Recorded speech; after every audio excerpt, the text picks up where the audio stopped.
Cleópatra chegou ao trono aos 17 anos e morreu aos 39. Falou 16 idiomas.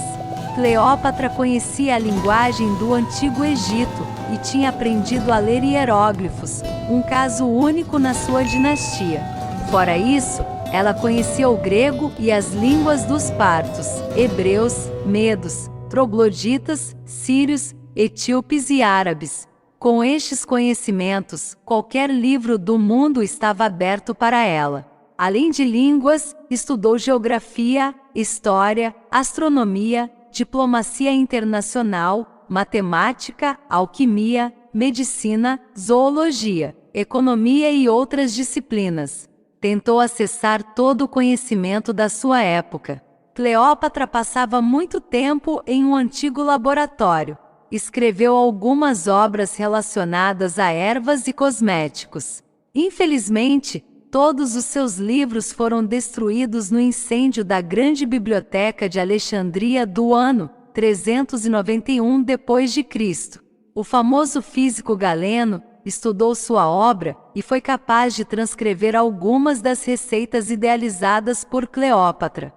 Um desses remédios que Galeno também recomendou aos seus pacientes era um creme especial que poderia ajudar os homens carecas a recuperar seus cabelos. Os livros de Cleópatra também incluíam truques de beleza, mas nenhum deles chegou até nós. A rainha do Egito também estava interessada em cura através das ervas. E graças aos seus conhecimentos de línguas tinha acesso a inúmeros papiros que se encontram perdidos hoje. Sua influência nas ciências e medicina era bem conhecida nos primeiros séculos do cristianismo. Filha de Ptolomeu XII, Cleópatra foi a primeira rainha grega a falar egípcio, a adotar certas crenças faraônicas e queria devolver ao Egito seu antigo esplendor.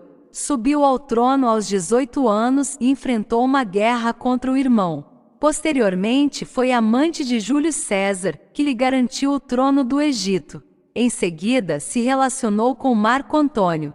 De ambos teve filhos que estavam destinados a serem soberanos. Com a derrota de Marco Antônio pelas tropas de Otávio Augusto, o primeiro comete suicídio. Para não se tornar um brinquedo nas mãos do novo conquistador, Cleópatra também se mata, deixando-se morder por uma serpente. Conforme o estipulado por seu pai, reinou junto ao irmão, e depois se casou com ele, prática comum desta dinastia. Por causa dos conflitos que surgem entre a jovem rainha e os partidários do irmão, Cleópatra pede ajuda a Roma para tentar transformar a invasão romana numa aliança favorável ao Egito. Assim torna-se amante de Júlio César e, posteriormente, mãe do seu filho. César arrisca sua posição, mas defende os direitos de Cleópatra ao trono. Sufoca a rebelião em Alexandria e faz dela a única rainha do Egito. Em seguida, Cleópatra se reúne com Júlio César em Roma, mas ali não é bem recebida devido às intrigas, especialmente daqueles que desejavam matá-lo. Após o assassinato de Júlio César, volta ao Egito com o filho. Em Roma, o segundo triunvirato formado por Marco Antônio, Otávio e Lépido, planeja a expansão dos domínios romanos para o Oriente. Por isso, Marco Antônio convoca Cleópatra para um encontro na cidade de Cilícia. A rainha foi numa embarcação adornada de ouro e prata a fim de mostrar toda a riqueza e poder egípcio. Marco Antônio se apaixona por ela, mas deve voltar a Roma para casar-se com Otávia. Apesar de ter dado à luz a gêmeos, Alexandre e Cleópatra, a rainha encontrou-se isolada, após a volta de Marco Antônio. Em 37 a.C., a pedido de Antônio, empreendeu uma expedição contra os partos e os dois se juntam em Antioquia. O terceiro filho, Ptolomeu Filadélfio, nasceu no ano seguinte. Mas a guerra contra os partos termina em derrota e Otávio usa este fato para instigar os romanos contra Marco Antônio. Marco Antônio ainda faz de Cleópatra rainha da Síria, Cilícia, Chipre e Arábia. Isto provoca a ira de Otávio, que declara guerra a Cleópatra. À frente de uma frota poderosa, Marco Antônio é derrotado por Otávio e o general Agripa.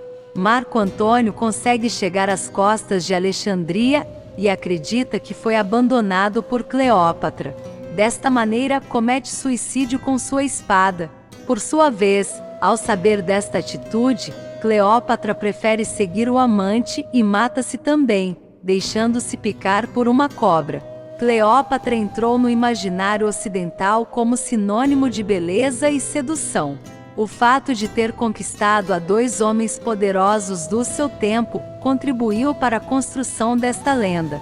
As pinturas históricas do século XIX e também os filmes realizados no século XX reforçaram esta imagem que privilegiam seus atributos físicos em detrimento da sua inteligência.